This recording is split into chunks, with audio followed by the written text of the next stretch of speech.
Assalamualaikum warahmatullahi wabarakatuh. Perkenalkan, nama saya Laura Nurmaragiswa dengan NIM 2208 1020 1076. Di sini saya membuat video mengenai pembelajaran kebijakan dividen untuk memenuhi tugas UTS Manajemen Keuangan Lanjutan kelas C. Langsung saja, materi yang pertama yaitu pengertian kebijakan dividen. Kebijakan dividen itu apa sih? Kebijakan dividen adalah rencana atau strategi yang diputuskan oleh perusahaan untuk bagaimana laba yang dihasilkan akan dibagi antara membayar dividen kepada pemegang saham dan menyimpan sebagian laba sebagai pemegang laba ditahan. Kebijakan dividen ini mencangkup keputusan seputar beberapa dividen yang akan dibayarkan, seberapa sering dividen yang dibayarkan, dan faktor-faktor lain yang mempengaruhi distribusi pendapatan kepada pemegang saham. Nah, seberapa penting sih dividen itu? Pertama, semakin besar dividen dibayar, semakin meningkat harga saham. Maksudnya bahwa ketika sebuah perusahaan membayar dividen yang besar kepada pemegang sahamnya, hal ini seringkali dianggap sebagai tanda positif oleh investor. Investor cenderung lebih menyukai perusahaan yang memberikan dividen yang besar karena ini menunjukkan stabilitas keuangan dan kinerja yang baik. Akibatnya, permintaan saham perusahaan tersebut bisa meningkat yang dapat mendorong kenaikan laba saham. Dan yang kedua, semakin rendah laba ditahan dapat memperkecil perusahaan untuk mendapatkan laba sehingga memperkecil pertumbuhan dividen. Nah, ini mengacu pada praktik perusahaan yang memilih untuk membayarkan laba sebagai dividen daripada menyimpannya sebagai laba ditahan. Ini bisa terjadi jika perusahaan ingin memaksimalkan dividen saat ini, tetapi dengan cara ini sumber daya yang bisa digunakan untuk pertumbuhan investasi masa depan dapat berkurang. Yang selanjutnya, mengambil kebijakan dividen yang optimal dengan menyeimbangkan dividen saat ini dan masa depan. Bahwa perusahaan itu harus mencari keseimbangan antara membayar dividen kepada pemegang saham saat ini dan menyisihkan sebagian laba untuk investasi dalam pertumbuhan dan perkembangan bisnis di masa depan. Selanjutnya yaitu teori kebijakan dividen. Ada 5 teori kebijakan dividen. Yang pertama irrelevant dividend, yang kedua built in the band, yang ketiga perbedaan pajak, yang keempat signaling hipotesis, yang kelima client effect. Yang pertama, irrelevant dividend itu adalah konsep dalam teori keuangan yang menyatakan bahwa kebijakan dividen perusahaan tidak memiliki dampak langsung pada nilai perusahaan. Dan yang kedua, bird in the hand itu cenderung lebih memilih dividen saat ini karena resiko yang terkait dengan dividen di masa depan. Selanjutnya yang ketiga, perbedaan pajak. Perbedaan pajak adalah faktor yang mempengaruhi kebijakan dividen perusahaan. Hal ini mengacu pada dampak peraturan pajak yang berbeda pada dividen dan keuntungan modal. Yang keempat, mengenai signaling hipotesis, itu adalah teori yang menyatakan bahwa kebijakan dividen ini dapat digunakan oleh perusahaan untuk mengirim sinyal informasi kepada investor. Dan yang terakhir, client effect, ini mengacu pada kecenderungan investor tertentu untuk berinvestasi dalam saham perusahaan yang memiliki kebijakan dividen yang sesuai dengan inferensi mereka. Next, kebijakan dividen dalam praktik. Dalam praktiknya, perusahaan cenderung membagikan dividen dengan jumlah stabil dengan asumsi yang pertama, investor lebih menyukai dividen yang stabil. Mengapa? Karena pendapatan tetap investor yang mengandalkan investasi mereka untuk mendapatkan pendapatan yang stabil,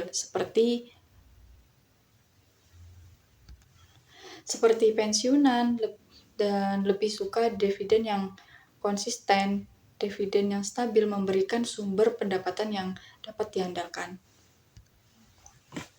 Dan yang kedua itu investor melihat kenaikan dividen sebagai suatu tanda baik. Mengapa? Karena Ini bisa menunjukkan kinerja perusahaan yang kuat. Kenaikan dividen biasanya terjadi jika perusahaan memiliki kinerja yang kuat dan pertumbuhan laba yang stabil. Investor melihat hal ini sebagai tanda baik tentang keadaan finansial perusahaan.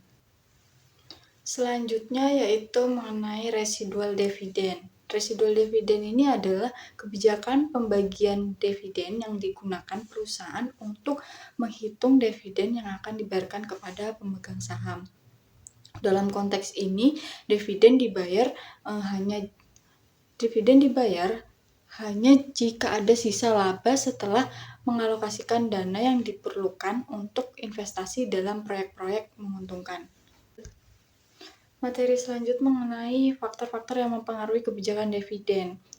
Yang pertama, profitabilitas. Profitabilitas ini adalah ukuran sejauh mana perusahaan menghasilkan keuntungan daripada operasinya. Ini mencakup berbagai rasio dan metrik seperti laba bersih, margin, dan tingkat pengembalian investasi yang mengindikasi seberapa efisien perusahaan dalam menghasilkan laba dari pendapatan. Yang kedua, likuiditas. Likuiditas ini mengacu pada kemampuan perusahaan atau individu mengonversi aset menjadi uang tunai dengan cepat tanpa menimbulkan kerugian. Dan yang ketiga itu ada kebijakan hutang. Kebijakan hutang ini mengacu pada strategi yang digunakan oleh perusahaan dalam menggunakan pinjaman atau utang untuk mendanai operasinya atau investasi. Keempat, pertumbuhan perusahaan. Ini merujuk pada peningkatan ukuran pendapatan atau aset perusahaan dari waktu ke waktu. Pertumbuhan ini bisa terjadi melalui ekspansi penjualan, akuisisi, pengembangan produk, atau cara lain untuk meningkatkan nilai perusahaan. Yang terakhir, kesempatan investasi.